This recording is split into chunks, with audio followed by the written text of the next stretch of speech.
अज़ाब इलाही से बचाव का वो ये है, तौहीद जो है ये जन्नत को और शिर्क जो है ये जहन्नम को वाजिब करती है।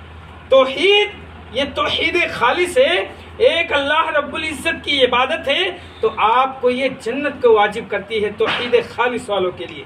और शिर्क जो है, कुफ्र जो है, ये जहन्नम को वाजिब करता है। मेरे भाइयों, पहले उम्मतों की हलाकत का बुनियादी सबब शिर्क था। यही वजह है कि अल्लाह ताला ने रसूल सल्लल्लाहु अलैहि वसल्लम को मेराज की रात पर यह तोहफा दिया कि आपकी उम्मत में हर शख्स को जन्नत में दाखिला नसीब होगा, सिवाय जिसने अल्लाह के साथ शिर्क ना किया होगा। अगर जन्नत में जाना चाहते हो, रसूल की रिफाकत चाहते हो, दीदारे इलाही चाहते हो, अल्लाह की नेमतें चाहते हो, आला आला किस्म के फल और फ्रूट चाहते हो, अल्लाह रब्बुल इज़्ज़त की नहरें देखना चाहते हो, तो आपको क्या करना पड़ेगा?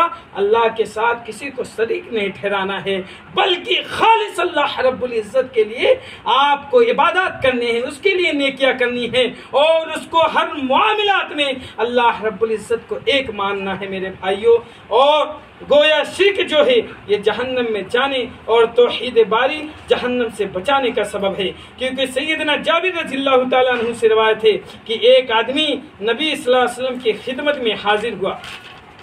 नबी सल्लल्लाहु अलैहि वसल्लम की खिदमत में हाजिर हुआ और पूछा, ए अल्लाह के रसूल सल्लल्लाहु अलैहि वसल्लम, वाजिब करने वाली दो बातें कौन सी हैं? यानी जन्नत को कौन चीज वाजिब करती है और जहन्नम को कौन सी चीज वाजिब करती है? वो आदमी अल्लाह के रसूल सल्लल्लाहु अलैहि वसल्लम से पूछा, अल्लाह के रसूल सल्लल्लाहु अलैहि वसल्लम, वाजिब करने वाली दो बातें कौन सी हैं?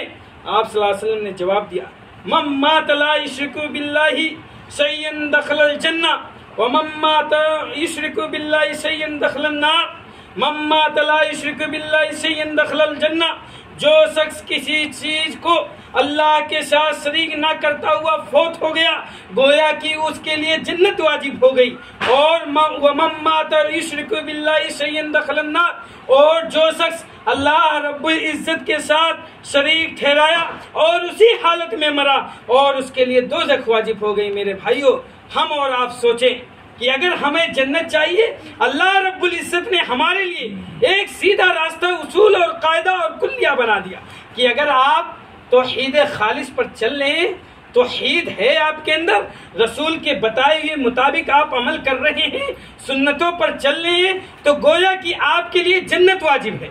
और अगर वही उसका उलट, आप अल्लाह को एक नहीं मानने हैं, अल्लाह के साथ बहुत सारे माबूदाने बातिला को शराकत तारी करते हैं, उसके साथ शरीक समझते हैं और रसूल की बातों को ना मान करके बल्कि अपने इमामों का कौल नकल करते हुए अपनी मनमानी चलाने की कोशिश करते हैं, तो ऐसे शख्स के लिए, ऐसे लोगों के लिए जहन्नम वाजिब है। मेरे भाइयों, और ये सही मुस्लिम की 93 की रवायत है।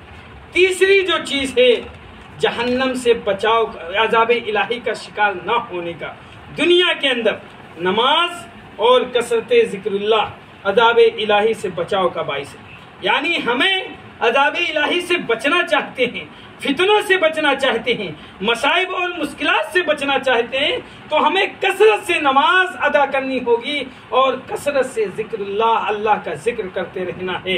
चलते फिरते उठते बैठते सुबहान अल्लाह, अल्हम्दुलिल्लाह, अल्लाह अकबर, बहुत सारी जिक्र अस्कार हैं कि हम चलते रहें, फिरते रहें, बैठते रहें, उठते रहें, सोते रहें, लेटते रहें, अल्लाह रब्बुल इज़्ज़त का जिक्र करते रहें। ये तीसरी जो चीज़ है अज़ाब इलाही से बचने का, वो ये है कि आप कसरत से, यानी ज़्यादा से ज़्यादा नमाजें अदा करें और कसरत से अल्लाह रब्बुल इज़्ज़त का जिक्र करें। ये अज़ाब इलाही से बचाव का बाइस है। नमाज जिक्र इलाही की एक सूरत है।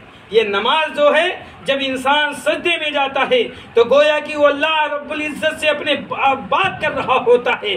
जब वो सजदे में जाता है, जो भी दुआएं करता है, अल्लाह रब्बुल इज़्ज़त उसके दुआओं को कबूल कर लेता है। मेरे भाइयों, नमाज ये जिक्र इलाही की एक सूरत है और ये सबसे बड़ी जिक्र है अल्लाह रब्बुल इज़्ज़त के लिए, अल्लाह रब्बुल इज़्ज़त से दुआ के लिए, अल्लाह रब्बुल इज़्ज़त से मुनाजात के लिए, ये अल्लाह रब्बुल इज़्ज़त से बात करने के लिए। आप अपने परेशानियों के, अपने मसाइब को, अपने मुश्किलात को, अपने कठिनाइयों को अल्लाह रब्बुल इज़्ज़त के सामने पेश कीजिए। ये दुनिया के सामने पेश करने से आपका मसला हल होने वाला नहीं है। अगर आप इन परेशानियों से बचना चाहते हैं, इन मसाइबात से बचना चाहते हैं, इन मुश्किलात से बचना चाहते हैं, कठिनाइयों से बचना चाहते हैं, तो आप नमाज को इख्तियार कीजिए। नमाज में आइए, अल्लाह रब्बुल इज्जत के हुजूर सजदा रेज़ हो जाइए और सजदे में अल्लाह रब्बुल इज्जत के सामने अपने परेशानियों को रखिए, अपने मसाइब को रखिए, अपने मुश्किलात को रखिए और देखिए अल्लाह रब्बुल इज्जत आपके परेशानियों को हल कर देता है मेरे भाइयों।